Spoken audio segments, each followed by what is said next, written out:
자, 오늘 읽은 말씀의 앞의 내용을 간단히 다시 정리하자 그러면은, 자, 안디옥 교회에 할레파들이 등장을 해가지고 십자가 복음을 막 흔들어 놓죠. 그래서 믿음으로만 되는 게 아니고 할례도 받아야 온전한 구원에 이를 수 있다. 그렇게 말도 안 되는 주장을 펼치기 시작합니다. 자, 그로 인해서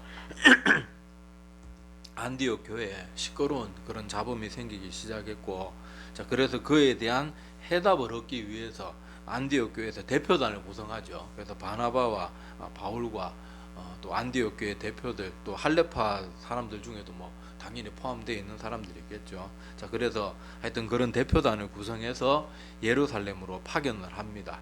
자, 그리고 이들이 도착해서 이 문제에 대해서 얘기를 듣고 우리 지난 시간 나눈 것처럼 이 많은 변론을 주고받았다. 그러니까 하루 이틀 뭐 1시간 2시간 뭐 짧게 토론한 게 아니고, 자, 이것을 가지고 긴 시간을 가지고 서로 의견을 나누면서 그렇게 이 문제에 대해서 이렇게 머리를 맞댔습니다. 자, 그리고 오늘 이제 읽은 본문 말씀부터는 이 문제에 대한 결론들을 이제 말하기 시작하는 부분이 오늘 사도행전 15장 10절부터 이제 쭉 이어지게 됩니다.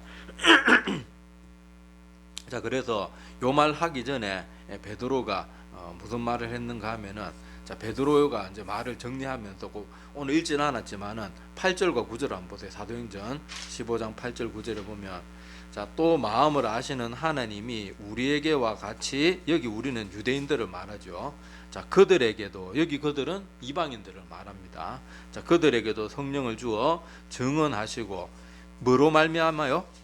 믿음으로 그들의 마음을 깨끗이 하다. 할례 받았다고 깨끗한 게 아니고 뭐로 마음을 깨끗이 하게 됐다고요? 믿음으로. 자, 그들이나 우리나 차별하지 아니하셨느니라. 이걸 베드로가 말하는 이유, 누구보다도 베드로가 이 사건에 대해서는 잘 알고 있잖아요. 대표적인 사건이 누굽니까? 고넬료 사건이죠. 고넬료. 그래서 베드로도 처음에는 이방인한테 가야 되나 말아야 되나 좀 헷갈려 했어요. 근데 주님께서 무슨 환상을 보여주십니까? 그 큰 사람들이 보자기라고 자꾸 말하는데 보자기 같은 큰 그릇에 정한 짐승, 뭐 부정한 짐승 막 이런 것들 잡아먹어라 뭐 이렇게 하는 똑같은 환상을 3번 보여주시면서 내가 깨끗하다 한 것을 내가 속되다 하지 마라.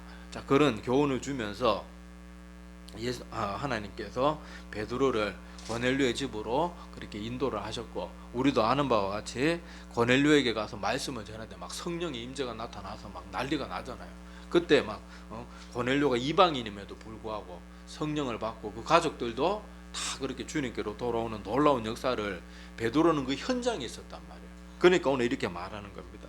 고넬료가 무슨 할례를 받았습니까? 뭐 유대인에게를 합니까? 전혀 그런 거 상관없는데 그는 예수 그리스도 십자가 복음을 베드로가 전해준 그대로 믿는 그 순간에 하나님께서 하나님의 자녀 삼아 주시고, 또 그 확실한 증거로 성령이 그 강림하는 역사를 직접 보여주셨고, 베드로가 현장에 있었고 같이 갔던 사람들도 그걸 다 목격했단 말이에요. 그러니까 이 말을 가장 확실하게 할 수 있는 사람이 베드로 말고 누가 있겠냐고요.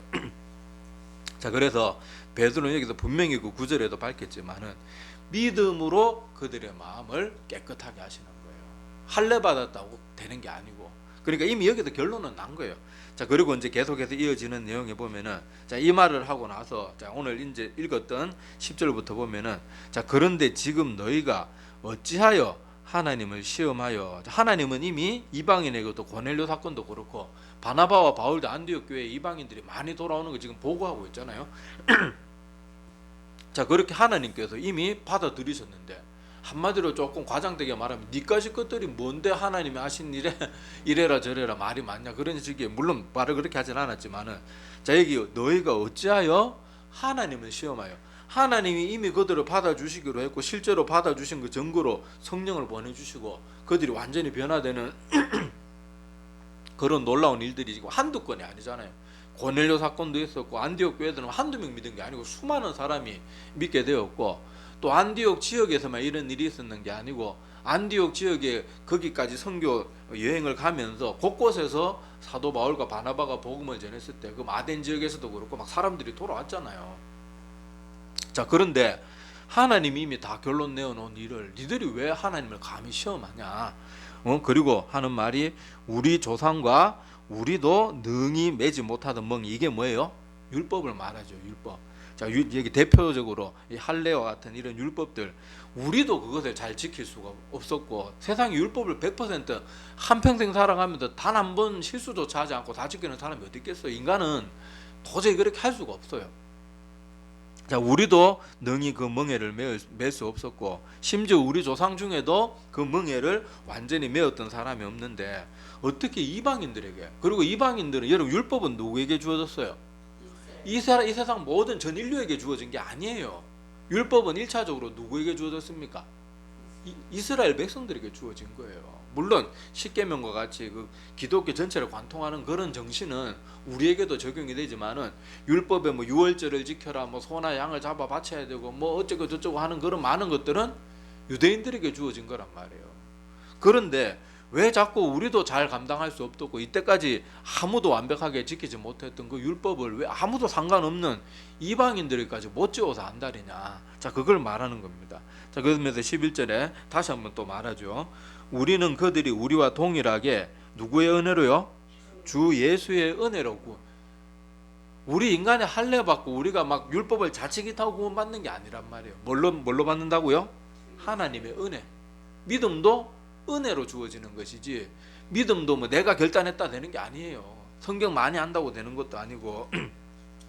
그래서 다시 한번 여기서 우리 신앙이 바로 하나님의 은혜로 된다는 것을 여기 베드로가 말하면서 다시 한번 그렇게 사람들 마음 가운데 새겨줍니다. 우리도 기억해야 될 것이 우리가 뭐 신앙생활 내가 뭐 열심히 잘하고 성경 지식 많이 쌓는다고 다 믿어지는 게 아니거든요. 한번 단적인 예로 생각해 보세요. 여러분 막 성경에 대해서 막 잘 알고 막 대학 교수까지 하고 머리 똑똑하고 이러는 사람들이 우리보다 웬만한 목사보다 성경 더 잘한다고 그 사람들이 하나님을 온전히 믿습니까? 믿는 사람도 있지만 안 믿는 사람도 있단 말이에요. 돌 같은 사람 보세요. 뭐 맨날 무슨 뭐 강연하고 뭐 집단에 막 사복하면서 강의까지 합니다. 그런데 걔는 하나님 말씀을 안 믿어요. 자기 어머니가 그렇게 독실한 뭐 권사님인가 그런다 그러는데도 맨날 성경 부정하는 소리나 하고, 성경을 그 보면은 뭐 주워 들은 거 많아가지고 잘 알아요. 보면은 잘 아는데 그렇게 많이 알면서도 그는 예수 그리스도를 구주로 인정 안 하잖아요. 지가 하나님이라고 그러고 뭐 모두가 다 하나님 그리스도 될 수 있다 그러고 범신론적인 뭐 말도 안 되는 주장들을 펼치고. 그러니까 여러분, 이 믿음이라는 것이요, 똑똑하다고 되는 것도 아니고 무식하다고 안 되는 것도 아니고, 똑같이 성경에 대한 지식이 만약에 뭐 100이라는 성경의 지식을 갖고 있다 그러면 100일이면 되고 뭐 99는 안 되고 이것도 아니고, 더 똑똑하다고 잘 받아들이는 것도 아니고 덜 똑똑하다고 못 받아들이는 것도 아니고, 뭐로요? 똑같은 하나님의 말씀을 들어도 하나님께서 은혜 베푸신 그 사람들이 말씀을 믿음으로 받아들이고 예수 그리스도를 구주로 받아들인단 말이에요.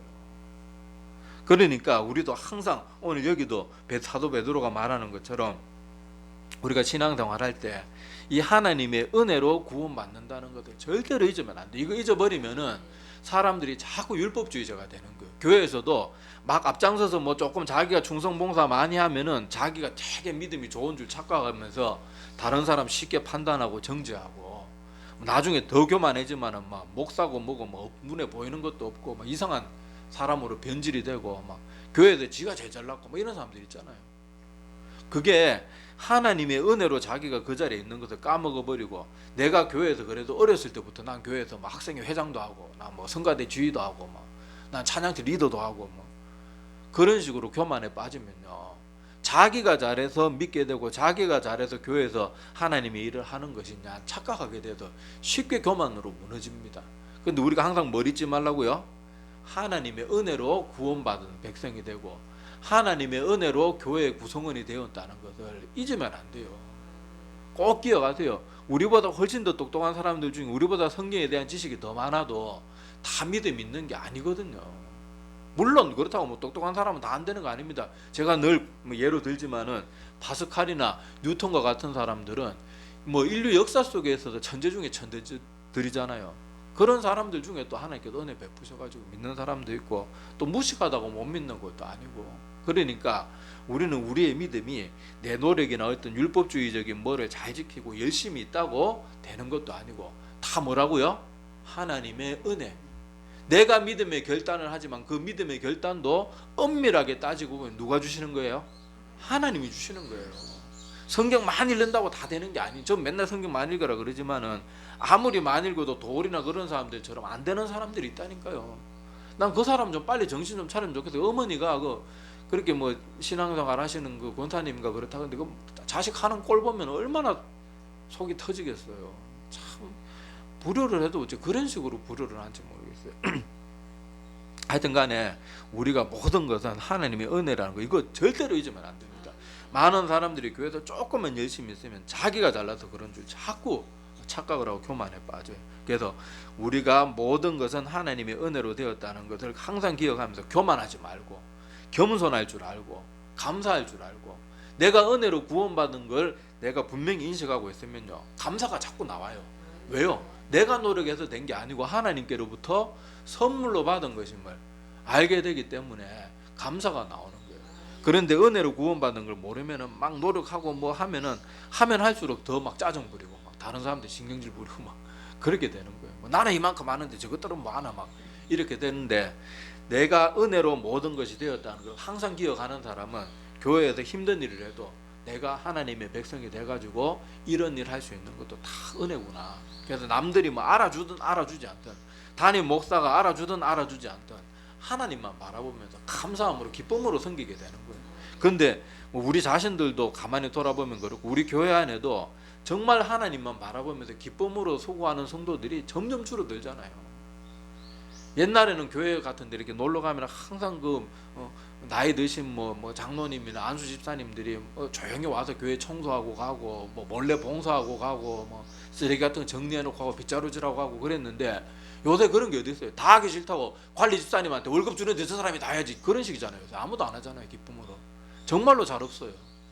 그게 불과 20-30년 만에 교회가 이렇게 확 바뀌었다니까요.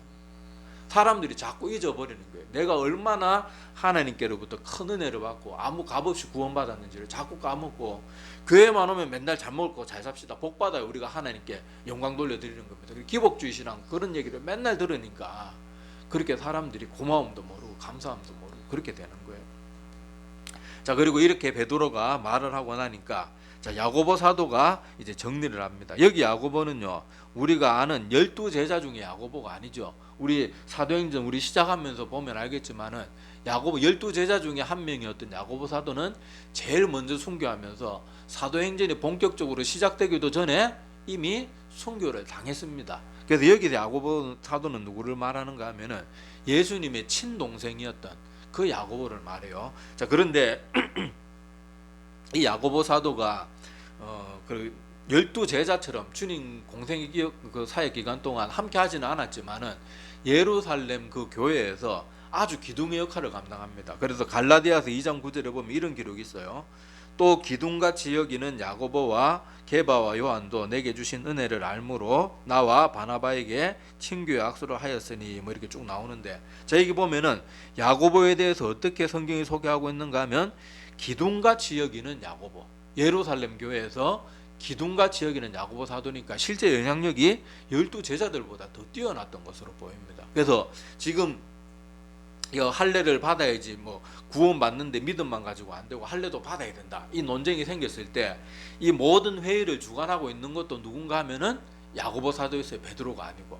자, 그래서 이 베드로의 말 그리고 요 앞에 바나바와 바울의 보고도 들었고 이 모든 것들을 종합해서 지금 결론을 내어주고 있는 사람이 누군가 하면은 야고보 사도, 예수님의 친동생이었던 12제자 중에 야고보가 아니고 친동생이었던 야고보인데 비록 12제자 중에 한 명은 아니었지만은 초대교회에 12제자들의 뭐 능가하면 능가했지 덜하지 않는 그런 위치를 가지고 있었던 것이 이 야고보입니다. 자, 그래서 이 예루살렘 공회에서도 이 모든 문제를 다 그렇게 논쟁을 주고받고 하고 나서 결론으로 이 야고보가 정리를 해주는 것이 자 14절부터 한번 보세요.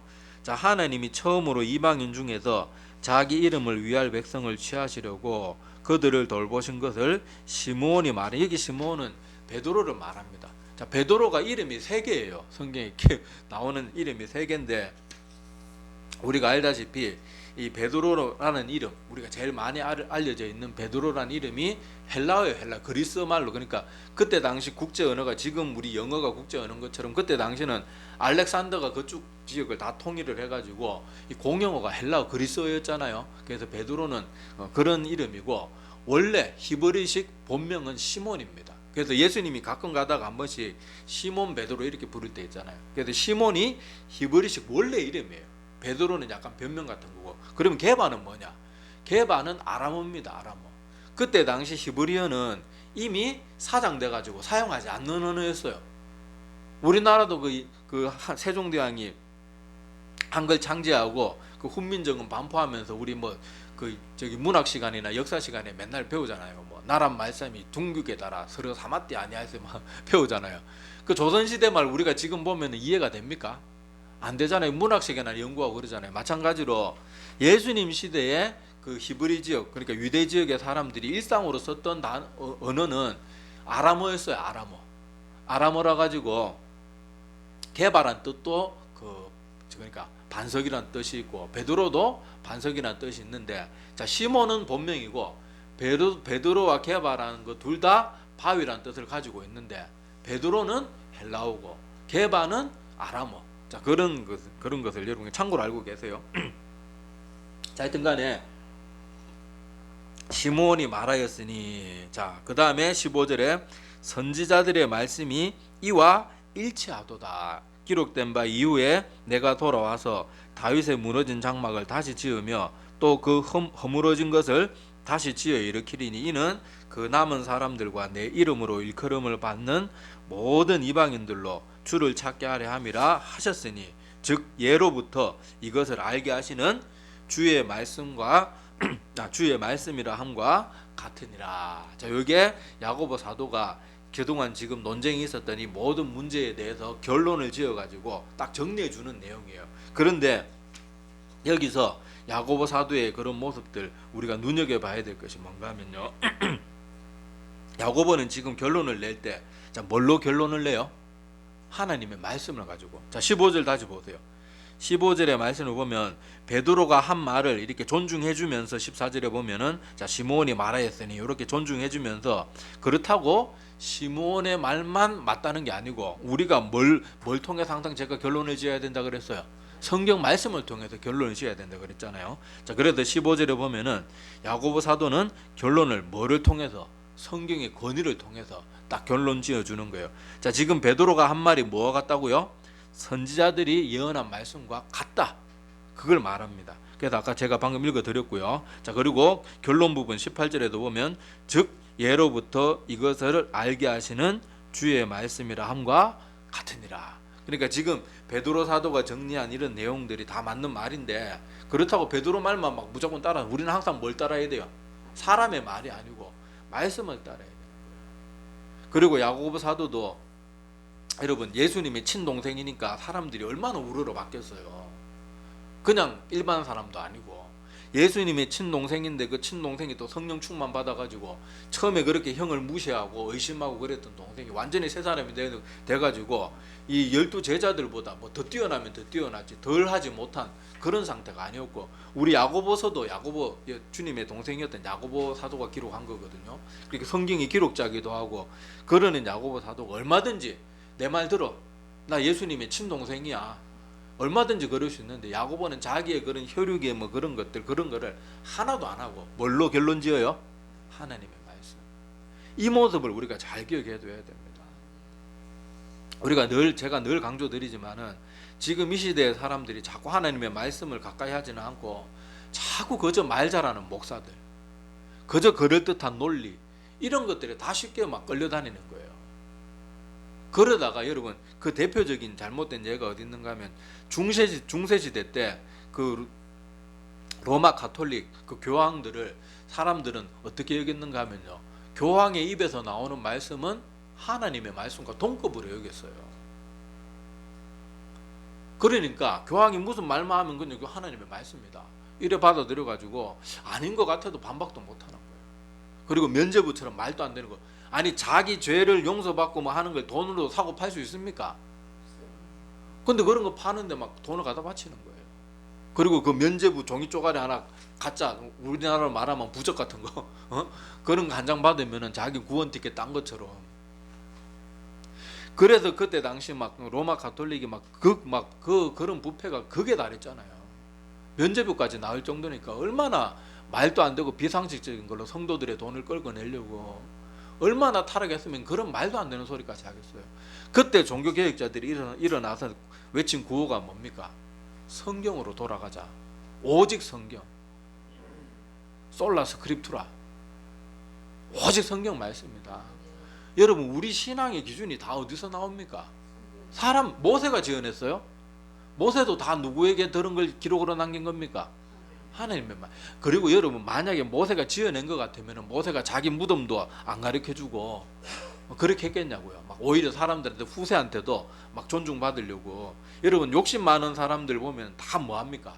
지가 잘한 거 하나도 없으면서 후대에 막 사람들이 자기 알아주게 하려고 막 동상 세우고 난리를 치잖아요. 근데 모세가 그렇게 했냐고요. 모세는 아무도, 하나님께서 모세 사람들이 숭배할까봐 아무도 모르게 그냥 조용히 데려가시잖아요. 만약에 어떤 말도 안 되는 주장을 하는 사람들처럼 구약 성경 모세가 지어낸 얘기면 모세가 그렇게 끝을 내겠냐고요. 내가 인류 역사상 가장 위대한 선지자였다. 은근히 그런 식으로 사람들한테 숭배받으려고 그러겠지. 그런데 성경에 보면 성경의 모든 기자들은요, 자기가 드러나는 데 대해서 1도 관심 없어요. 성경 기자들은 다 뭘 항상 사람 높입니까? 사람들에게 하나님을 높이잖아요. 하나님의 말씀만 드러나게 하고. 성경에 기록된 천사들도 막 사람들이 천사 보니까 얼마나 놀랐겠어요. 막 광채가 나고 그러면 막 절을 하려고 그러면 천사들도 어떻게 해요? 절은 나한테 하는 거 아니다. 경배는 오직 하나님께만 드리는 거다.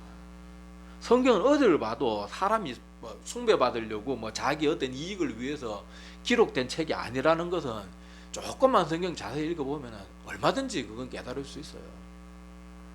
자, 그런 것처럼 여기서도 야고보 사도가 잘한 것은요, 모든 결론을 하나님의 말씀에 비추어서 결론을 딱 내려주고 있는 거예요.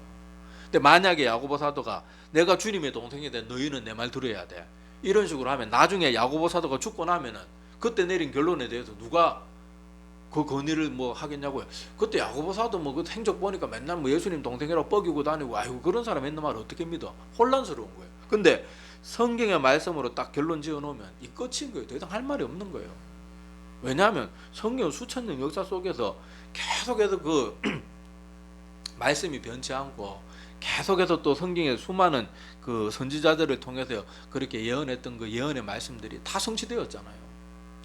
우리의 신앙은, 그래서 제가 늘 여러분들 귀가 아프도록 늘 강조드리지만은 목사 말이 중요한 게 아니에요. 말 잘하는 사람의 말이 중요한 게 아니고 교회에서 목소리 큰 놈이 장땡이 돼 그런 것도 아니에요.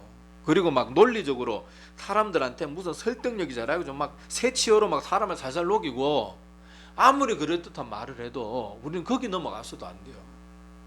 우리는 뭐에만 집중해야 된다고요? 하나님 말씀. 누가 어떤 말을 해도 아무리 그럴듯한 말을 하고 나를 논리로 완전히 압도하더라도 결론적으로는 어디서 결론을 내야 돼요? 그 사람 말을 듣고 결론을 내려야 되는 게 아니고 하나님 말씀으로 결론을 내려야 돼요. 지금 우리나라 한국교회 보라니까요. 지금 WCC에 얼마나 많은 교회들이 넘어가고 무너지고 이렇게 처참한 지경을 우리가 지금 두 눈으로 목격하고 있잖아요. 그런데 거기에 많은 사람들이 동조하는 이유가 대한민국에도 제일 큰 교회 목사가 저렇게 주장하는데, 아유 저 목사가 이때까지 젊었을 때 지금까지 어떤 열심을 가지고 일했고 어떤 부흥의 역사가 있어도 목사인데 우리가 감히 그런 목사님이 주장하는데 토를 달 수 있겠나? 우리같이 조만한 교회 목회자들이 그런 식으로 말도 안 되는 거 가지고 넘어가는 거예요.